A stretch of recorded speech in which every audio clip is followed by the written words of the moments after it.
بسم اللہ الرحمن الرحیم۔ السلام علیکم ورحمۃ اللہ وبرکاتہ۔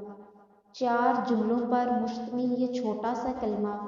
یعنی سبحان اللہ والحمد للہ ولا الہ الا اللہ واللہ اکبر،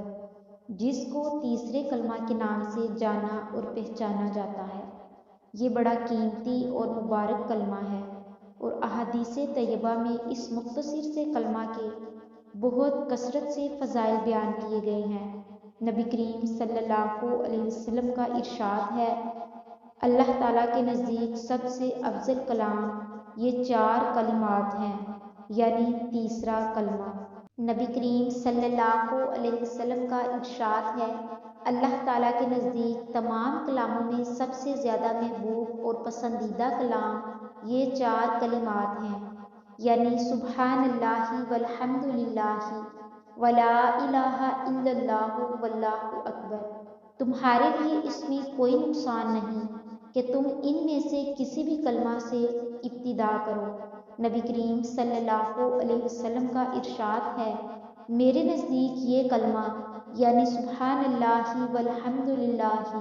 ولا الہ الا اللہ واللہ اکبر پڑھنا ان تمام چیزوں سے زیادہ محبوب اور پسندیدہ ہے جس پر سورج طلوع ہوتا ہے، یعنی ساری کائنات سے۔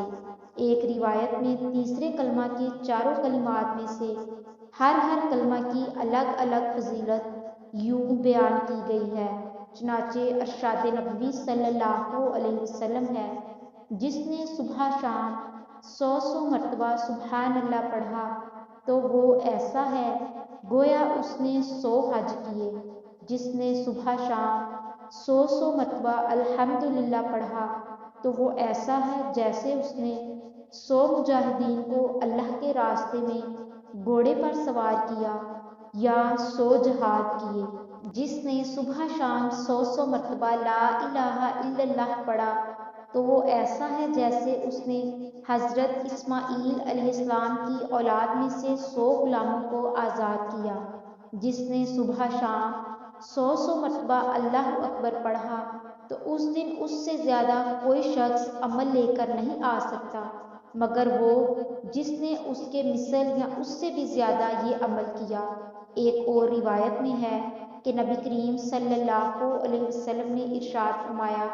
جس نے طلوع آفتاب سے پہلے اور غروب آفتاب سے پہلے 100 مرتبہ سبحان اللہ پڑھا تو اس کا یہ عمل 100 اونٹ قربان یا صدقہ کرنے سے بھی زیادہ افضل ہوگا، اور جس نے طلوع آفتاب سے پہلے اور غروب آفتاب سے پہلے 100 مرتبہ الحمدللہ پڑھا تو اس کا یہ عمل 100 گھوڑے صدقہ کرنے سے زیادہ افضل ہوگا جس پر سواری کی جائے، اور جس نے طلوع آفتاب سے پہلے اور غروب آفتاب سے پہلے 100 مرتبہ اللہ اکبر پڑھا تو اس کا یہ عمل 100 غلام آزاد کرنے سے زیادہ افضل ہوگا جس پر سواری کی جائے۔ معراج کی شب جب حضرت محمد صلی اللہ علیہ وسلم کی حضرت ابراہیم علیہ السلام سے ملاقات ہوئی تو حضرت ابراہیم علیہ السلام نے فرمایا، اے محمد اپنی امت کو میری جانب سے سلام کہیے اور انہیں بتا دیجیے کہ جنت کی مٹی بڑی پاکیزہ اور اس کا پانی بڑا شیریں ہے اور وہ بالکل چٹیل میدان ہے، اور اس کے پودے سبحان اللہ والحمد للہ ولا الہ الا اللہ واللہ اکبر ہیں۔ طبرانی کی روایت میں اس کلمہ میں ولا حول ولا قوت الا باللہ کا بھی اضافہ ہے۔ حضرت ابو ہریرہ رضی اللہ تعالی عنہ سے روایت ہے کہ نبی کریم صلی اللہ علیہ وسلم کا ارشاد ہے، جب تم جنت کے باغات میں سے گزرو تو خوب چر لیا کرو۔ حضرت ابو ہریرہ رضی اللہ تعالی عنہ فرماتے ہیں کہ میں نے دریافت کیا، جنت کے باغات کیا ہیں؟ آپ صلی اللہ علیہ وسلم نے ارشاد فرمایا، جنت کے باغات مساجد ہیں۔ میں نے پھر پوچھا، یا رسول اللہ اس کا چرنا کس طرح ہے؟ آپ صلی اللہ علیہ وسلم نے ارشاد فرمایا، سبحان اللہ والحمد للہ ولا الہ الا اللہ واللہ اکبر تیسرے کلمہ کا ہر کلمہ جنت میں ایک درخت کے لگانے کا ذریعہ ثابت ہوتا ہے۔ چنانچہ حضرت ابو ہریرہ رضی اللہ تعالی عنہ فرماتے ہیں کہ ایک دفعہ میں پودا لگا رہا تھا، آپ صلی اللہ علیہ وسلم کا گزر ہوا تو آپ نے دریافت کیا کہ کیا کر رہے ہو؟ میں نے کہا میں پودے لگا رہا ہوں۔ آپ صلی اللہ علیہ وسلم نے ارشاد فرمایا، کیا میں تمہیں ایسے پودے کے بارے میں نہ بتاؤں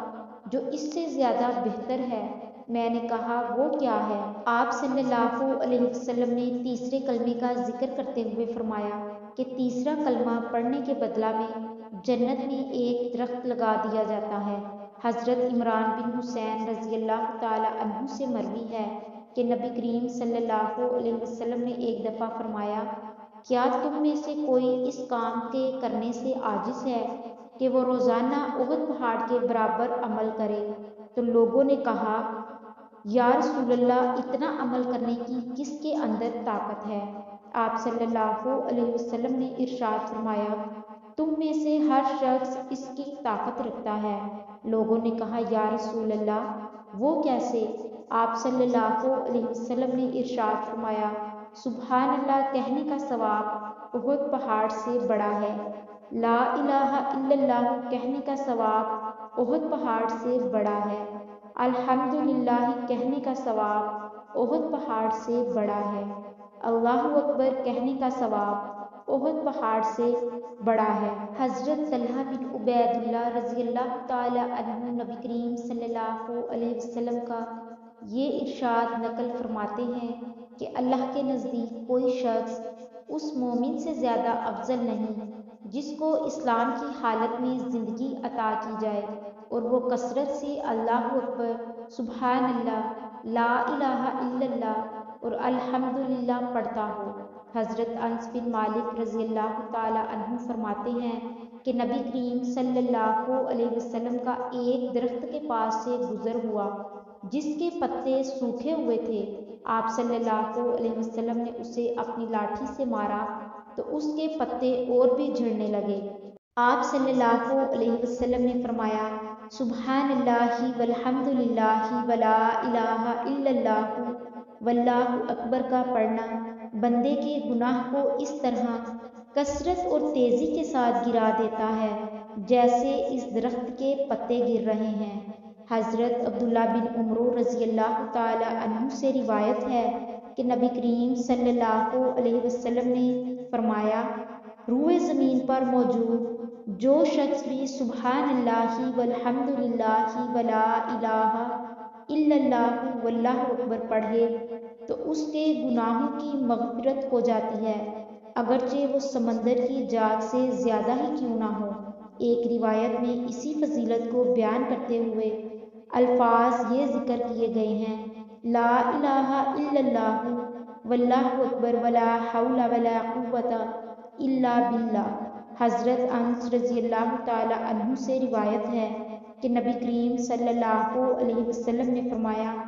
بے شک سبحان اللہ والحمدللہ ولا الہ الا اللہ واللہ اکبر کا کلمہ گناہوں کو اس طرح جھاڑ دیتا ہے جیسے پتجھڑ کے موسم میں درخت اپنے پتے جھاڑ دیتا ہے۔ حضرت ابو درداء رضی اللہ تعالی عنہ سے بھی اسی طرح کی روایت مروی ہے، فرماتے ہیں کہ مجھے نبی کریم صلی اللہ علیہ وسلم نے فرمایا، سبحان اللہ والحمدللہ ولا الہ الا اللہ واللہ اکبر کے پڑھنے کو اپنے اوپر لازم کر لو، اس لیے کہ یہ کلمات گناہوں کو اس طرح مٹا دیتی ہیں جیسے درخت اپنے پتے گرا دیتا ہے۔ حضرت سعد بن جنادہ رضی اللہ تعالی عنہ فرماتے ہیں کہ میں نے رسول اللہ صلی اللہ علیہ وسلم کے ساتھ غزوہ حنین میں حاضر تھا کہ میں نے آپ صلی اللہ علیہ وسلم کو یہ فرماتے ہوئے سنا، جو شخص رات کو اٹھے اور وضو کر کے منہ میں اچھی طرح کلی کرے، پھر 100 مرتبہ سبحان اللہ، 100 مرتبہ الحمدللہ، 100 مرتبہ لا الہ الا اللہ اور 100 مرتبہ اللہ اکبر پڑھے، اس کے تمام گناہ معاف کر دیے جائیں گے سوائے خون اور مال یعنی حقوق العباد کے، کیونکہ وہ باطل نہیں ہوتے۔